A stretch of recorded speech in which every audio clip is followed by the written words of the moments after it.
A'udzu billahi minasyaitonir rajim. Bismillahirrahmanirrahim.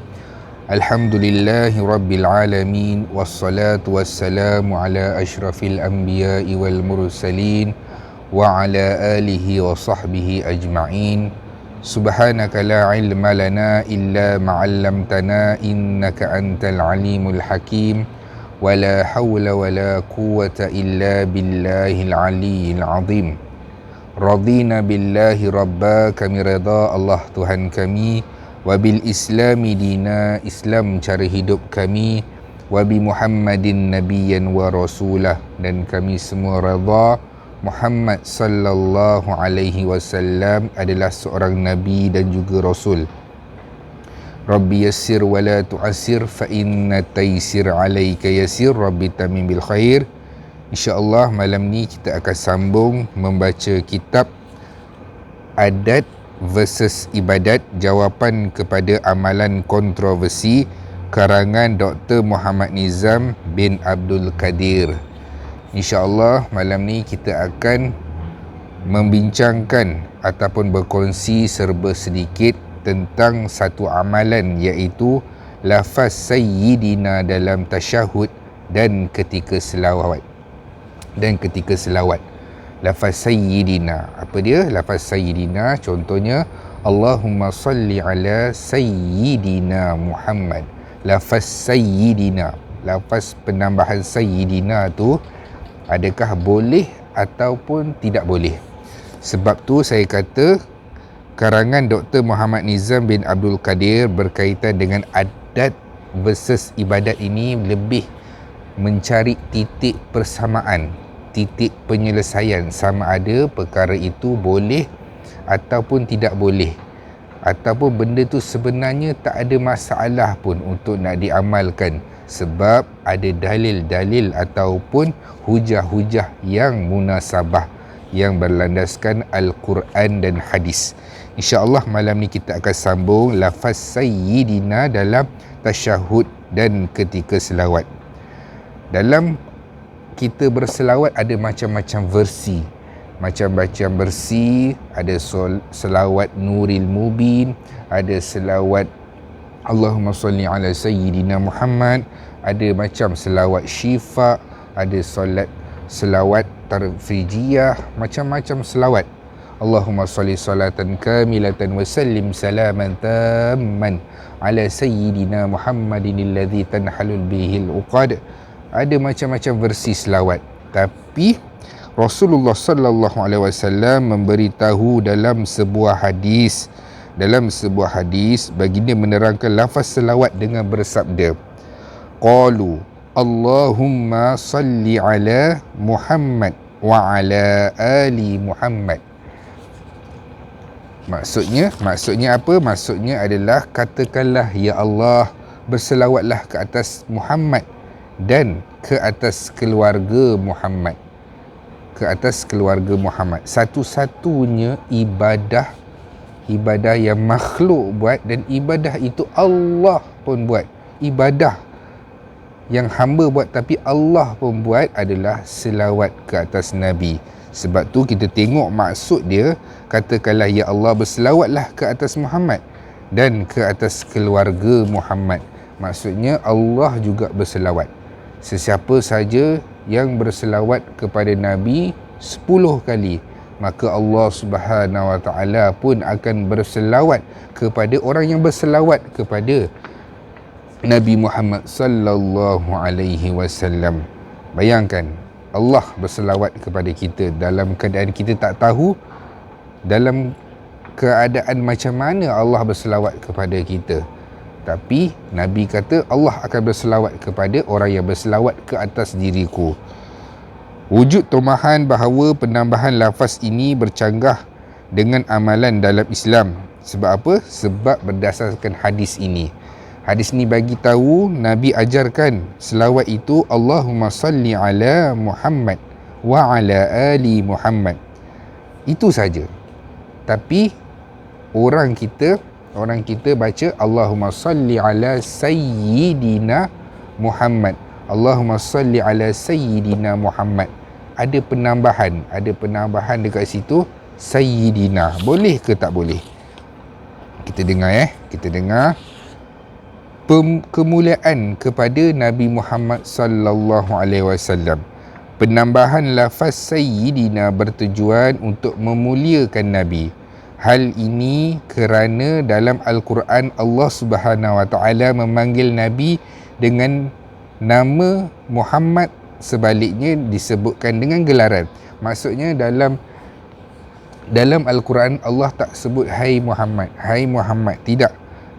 Allah Subhanahu wa taala menyebut Nabi di dalam Al-Quran, memanggil Nabi dengan gelaran ya ayyuhan nabi, wahai Nabi, ataupun ya ayyuhar rasul, dan wahai Rasul.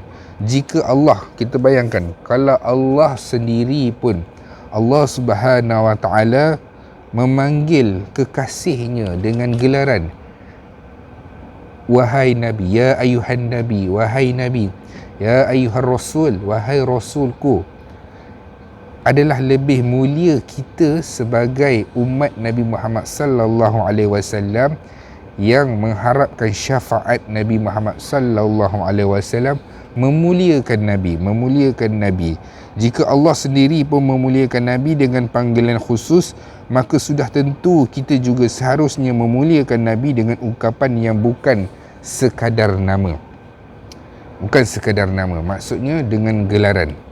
Macam kita tengok pemerintah ke gelaran sultan, kita bagi tuanku.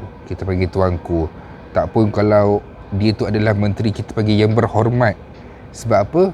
Kita memanggil dia disebabkan kemuliaan dia, pangkat dia. Oleh sebab itulah Nabi Muhammad sallallahu alaihi wasallam, atas kemuliaan Rasulullah sallallahu alaihi wasallam sebagai makhluk yang paling mendapat tempat pertama di sisi Allah, adalah menjadi keutamaan untuk kita memuliakan Nabi. Sebab apa? Sebab lafaz sayyid adalah penghormatan. Dan kemuliaan kepada Nabi Muhammad sallallahu alaihi wasallam. Nabi menegah kita untuk memanggil sayyid kepada orang-orang munafik. Dalam hadis Nabi Muhammad sallallahu alaihi wasallam, Nabi kata, la taqulu lil munafiqi sayyid fa innahu in yaku sayyidan faqad askhattum rabbukum azza wajal. Jangan kamu panggil orang munafik dengan panggilan sayyid, maka sesungguhnya jika dia sayyid, maka kamu telah menyebabkan Allah marah. Pengakuan Nabi bahawa baginda adalah sayyid. Dalam satu hadis Nabi bagi tahu Nabi adalah sayyid. Memang dalam hadis Nabi mengajarkan kita tentang selawat.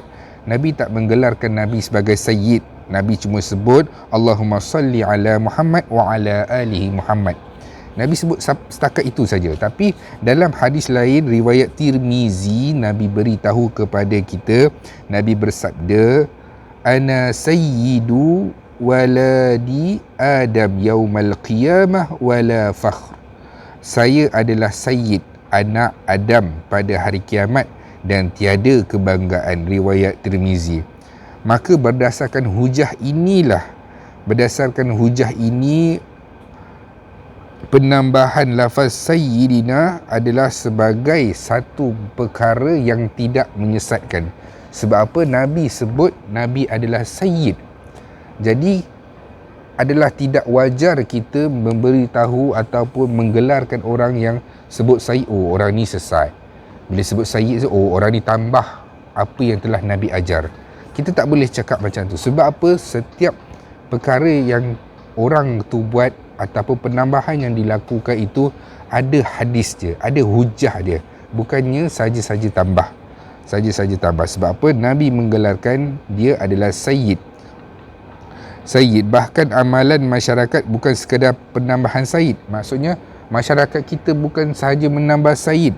Ada yang menambah an-nabiyina, ar-rusulina, habibina dan sebagainya. Semuanya adalah asas untuk memuliakan Nabi Muhammad sallallahu alaihi wasallam ketika kita berselawat. ketika kita berselawat. Kita tengok apa perkataan yang disebutkan oleh Imam Ibnu Hajar Asqalani. Imam Ibnu Hajar Asqalani beritahu ataupun dia berpendapat bahawa penambahan lafaz sayyidina dalam selawat. Namun jika selawat dalam solat ketika tahiyat, maksudnya bacaan selawat dalam tahiyat adalah lebih elok tanpa menambahkan lafaz sayyidina. Maksudnya Imam Ibnu Hajar Asqalani bagi tahu penambahan sayyidina waktu kita ibadah, maksudnya solat. Dalam waktu kita tahiyat, kita jangan tambah sayyidina. Sebab apa? Sebab solat adalah ibadah khusus. Pendapat ini menggambarkan keterbukaan tokoh ulama hadis ini tanpa membida'ahkan ataupun menyesatkan orang lain. Imam Ibnu Hajar Asqalani pun tak membida'ahkan orang. Dia kata boleh, tak ada masalah selawat tambah sayyidina ke ataupun tak tambah ke. Tapi kalau dalam solat, seelok-eloknya jangan ditambah kerana solat adalah ibadah khusus. Maksudnya perkataan dalam solat itu adalah khusus. Kalau ada selawat, jadi jangan ditambah sayyidina. Cukup sekadar Allahumma salli ala Muhammad. Itu pendapat Imam Ibnu Hajar Asqalani. Namun terdapat riwayat hadis yang menegah penambahan lafaz sayyid dalam selawat ketika solat berbunyi. Janganlah kamu semua menyebut sayyid bagiku dalam solat. Nabi bagi tahu, la tusayyiduni fis solat. Janganlah kamu semua menyebut sayyid bagiku dalam solat. Dalam pembacaan ini dan dalam pengajian penulisan buku ini, penulis bagi tahu bahawa ini adalah hadis palsu ataupun hadis dhaif. Hadis yang dhaif, yang lemah, maka adalah tidak wajar untuk kita berpegang dengan hadis yang tersebut, iaitu menegah perkataan sayyid. Jadi apa pun kepelbagaian versi selawat ialah bukti kecintaan kita kepada Nabi Muhammad sallallahu alaihi wasallam. Para ulama buat macam-macam selawat lah. Selawat untuk Nabi, macam-macam selawat, macam-macam versi. Ada selawat burdah lah, Maula ya salli wa sallim daiman abada. Macam-macam versi selawat. Kita tengok semuanya apa? Semuanya untuk memuji Nabi Muhammad sallallahu alaihi wasallam. Tapi untuk kita nak kata yang terbaik sekali adalah selawat yang diajarkan oleh Nabi Muhammad sallallahu alaihi wasallam. Itu adalah menjadi satu kemuliaan ataupun keutamaan, iaitu selawat yang diajarkan oleh Nabi Muhammad sallallahu alaihi wasallam. Itu menjadi keutamaan. Maksudnya fadilatnya lebih besar sebab apa? Itu adalah yang diajarkan oleh Nabi Muhammad sallallahu alaihi wasallam. Tapi sungguh pun begitu, kita tak boleh kata selawat-selawat yang ada, yang ulama-ulama ajar ni adalah tak terpakai, bid'ah. Sebab apa? Nabi tak ajar. Sungguh pun Nabi tak ajar, tapi itu adalah selawat dan maksudnya adalah untuk memuliakan Nabi Muhammad sallallahu alaihi wasallam dengan selayaknya kedudukan Nabi Muhammad sallallahu alaihi wasallam di sisi Allah Subhanahu wa taala. Yang penting adalah kita mestilah memperbanyakkan selawat. Banyakkan berselawat ke atas Nabi daripada kita sibuk memikirkan selawat ni salah, selawat ini tak salah. Kesudahannya kita tak berselawat pun. Kita sibuk kritik tentang solat, selawat, kita kritik orang selawat ni salah, selawat itu salah. Kita sendiri pun tak selawat. Itu yang sepatutnya kita risaukan.